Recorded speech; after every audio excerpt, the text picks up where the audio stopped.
mfitira udufaranga amagaye ngo nyine mfate musange mu mujyi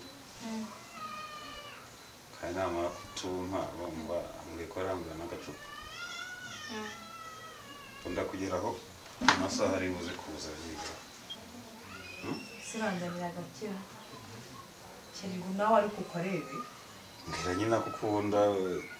muri iyi minsi kandi subura kibaye nabonye usigaye warahinduye yakunda nira karanshimisha shiri shuba sabare nawe mukanya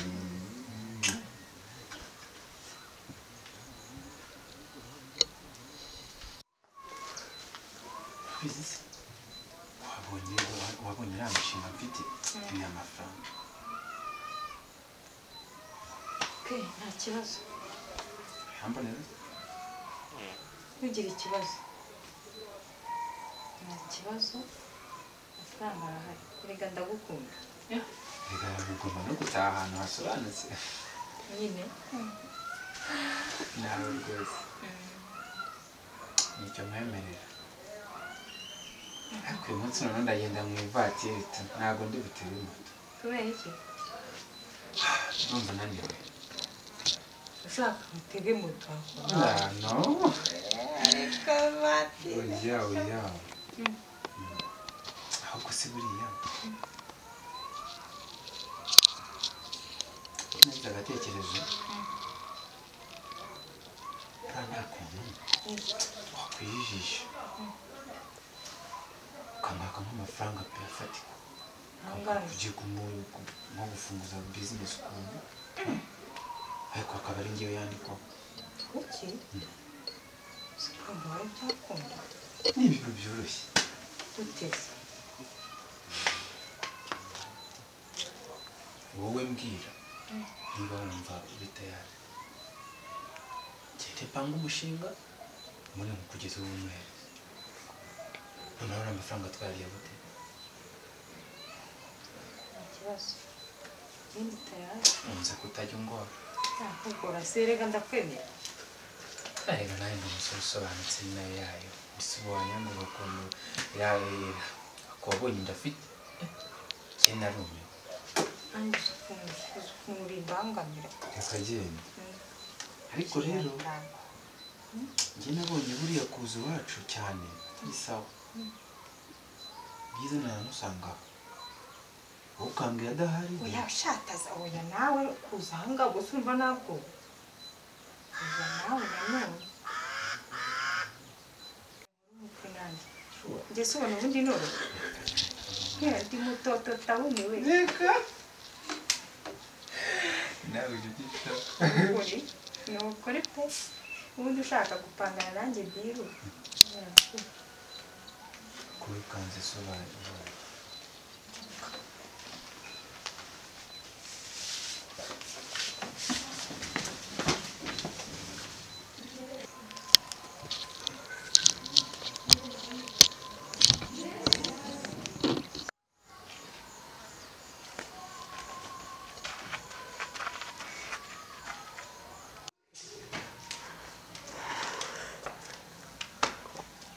Chérie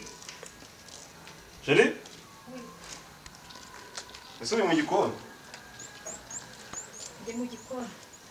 gusa aho bwakereye urabona amazi atemba ageze he nta nubwo none abundi ubwo nta n'isoni ufite ubundi ubwo urimo urambaza iki ngaho kagire inkuru rero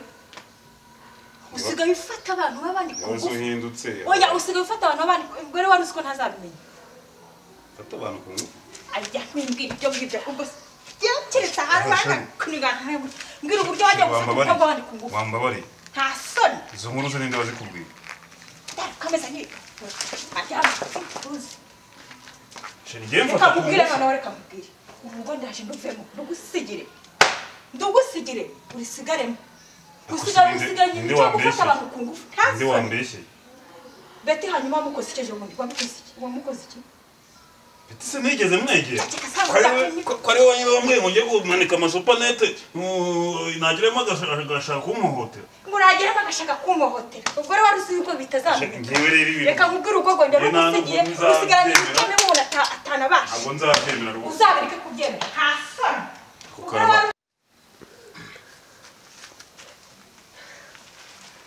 n'umushinwa w'inshuti yanjye ankoreye umuti rwose shariza umva ko wigenje wambeshye kenshi ariko umunsi wawe wageze rwose nihashira icyumweru ibyo ari byose ntabivumbuye ndamenya ko Ngarama ntazi ubwenge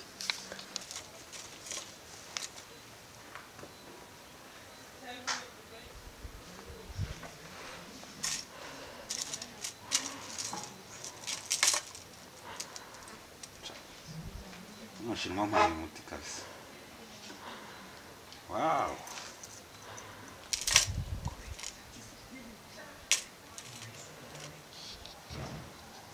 Sapa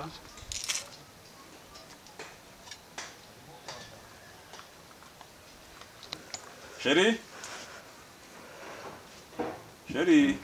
Karame ariko ugiye mu dukira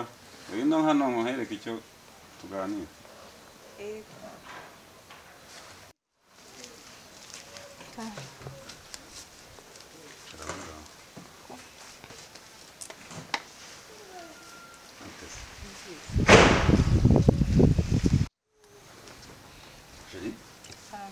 uyu munsi ufite agasupurize aganje ariko yego ariko apari kondisiyo ko ibyo ngiye kukuguha mu maso cyane nawe rwose shyireho n'ibiganza aha yego nturambirwe yego shiriwe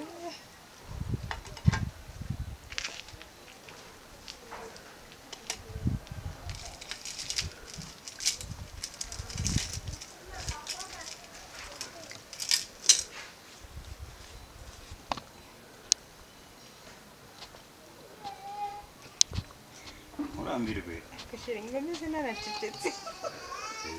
ceceke nyine kuko nturambirwa nyine uraba wishe umuti sibyo wagiye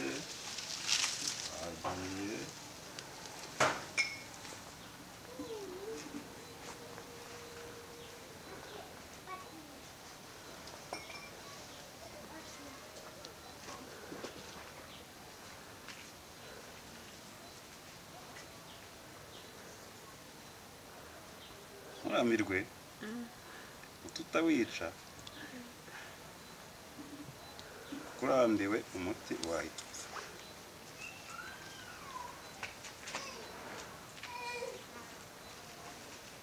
ingiraga uburenganzira bwo kuvanaho amaso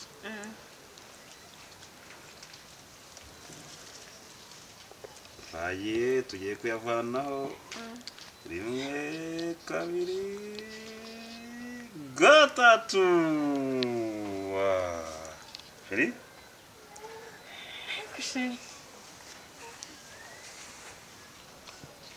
ni impano nakugeneye kuri uyu munsi akantu keza shiri si ubwoko ni sawa sheri uraye n'utundi urimo uranyica n'utundi tugenda twaza kuko no ku matwi shiri urimo urantungura n'ukuruka kabye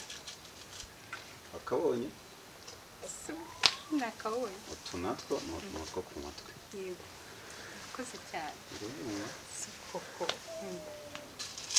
hari n'utundi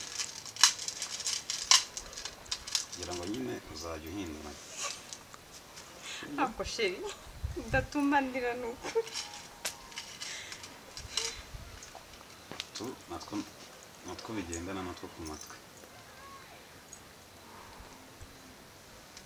n'utu natwo ku matwi mbese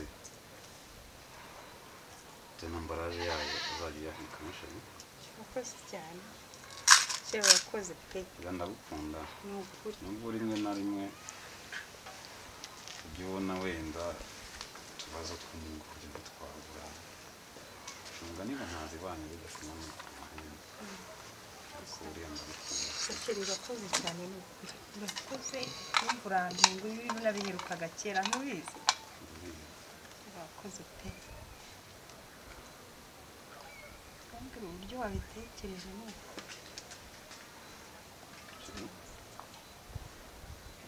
urakoze cyane wese ntabwo wita nawe gasoma karengetse ese sheri ibintu nabiherukaga kera na n'ubu sindi kubyiyumvisha ntako sheri ntabwo nguha ndabizi urampera rimwe ndabizi ubundi ibyo simbishaka suko se sheri ariko buriya rero mfite n'akandi gatekerezo ubundi mu rugo iyo ubana n'umwana cyangwa se n'umuvandimwe ntabwo ari byiza kwandika umuntu umwe umubyara wawe nabonye nawe utuntu twadira dukunda kandi sheri hari ibintu nawe mugatuza ko iyo avuye mu rugo ubona harangaye umwana w'umukobwa uyu munsi agomba kwambara akishyura utwesheri nagira ngo rero nawe uzamwumbarire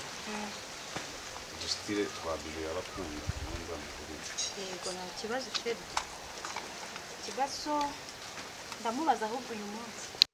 sha ewana ubu nkoze umuti ngewe ngarama pe